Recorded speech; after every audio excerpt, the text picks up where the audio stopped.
Okay mga boss, so welcome back at mag-unboxing tayo ng package. Yan.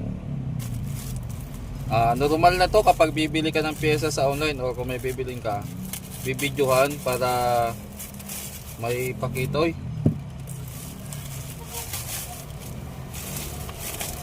Bakit tester ang dumating? Hala. Tester ang dumating.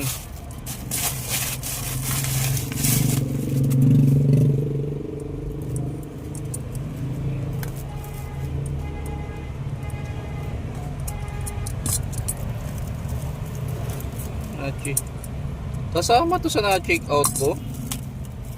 Kaya pala 509 ang binayaran ko.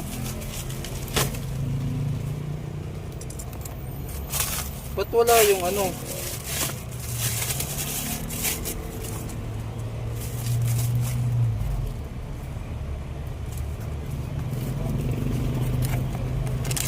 Ayun, nandito yung pyesa.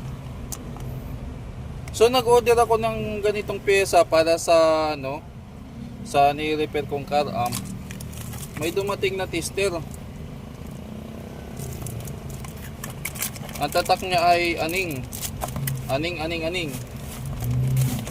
Siguro mga boss, nung chine-check ko to, napindot ko, tapos na add to cart ko.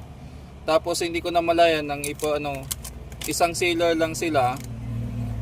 Nung i-check out ko na to, nasabay to. So andito na to. Tingnan natin. May battery pa siya. Auto bolt na ata to eh. Tingnan natin. Napasama sa check out.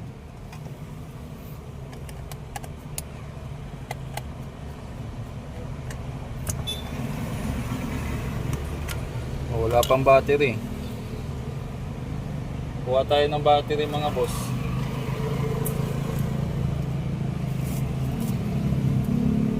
Wala pa tayong battery.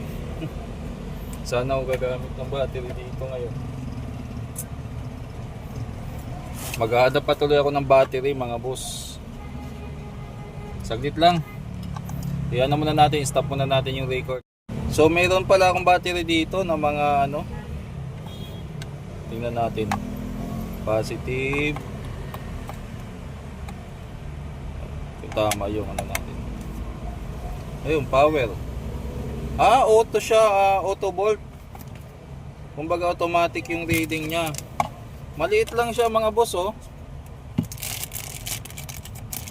Ito naman yung test rod niya. Tingnan ko nga kung magkano to sa online.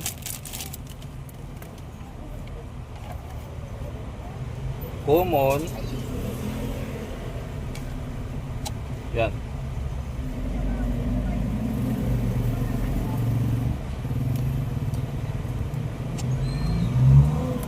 So check natin kung magre-reading.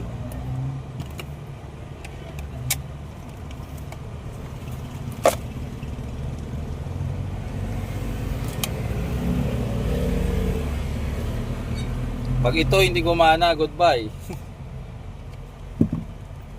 Maliit lang siya oh. So ano ba i-check muna natin dito?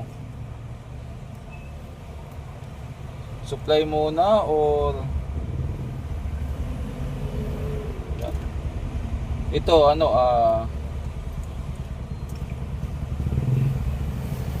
supply ng 12 volts. Yan, 14, okay. Kasi automatic voltage siya eh.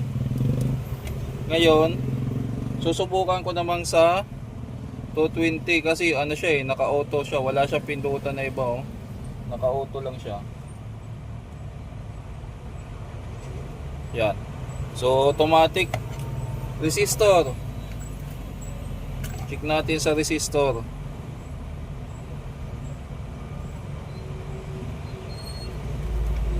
Kita ba dyan?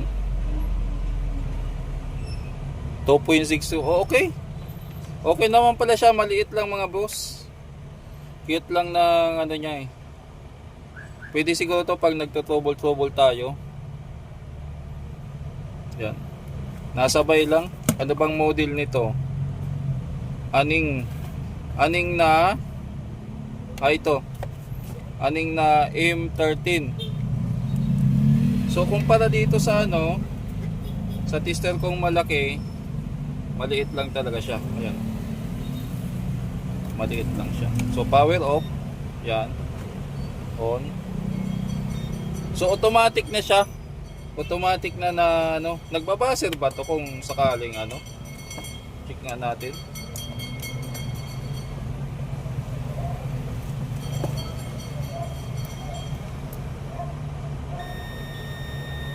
Ayun.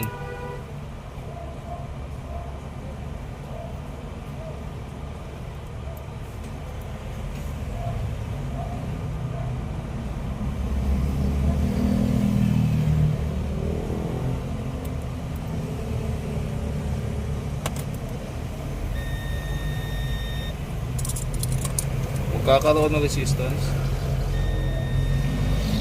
So okay, nagbabasay naman siya.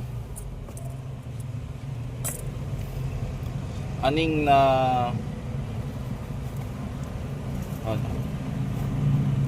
pwede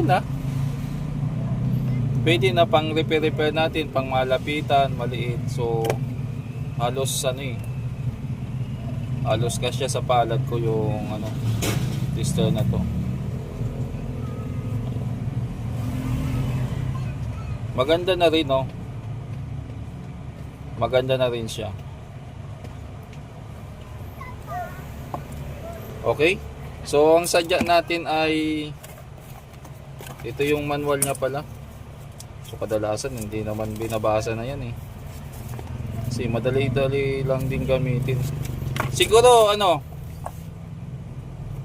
itong tester na to ang pinaka sakto or pwede sa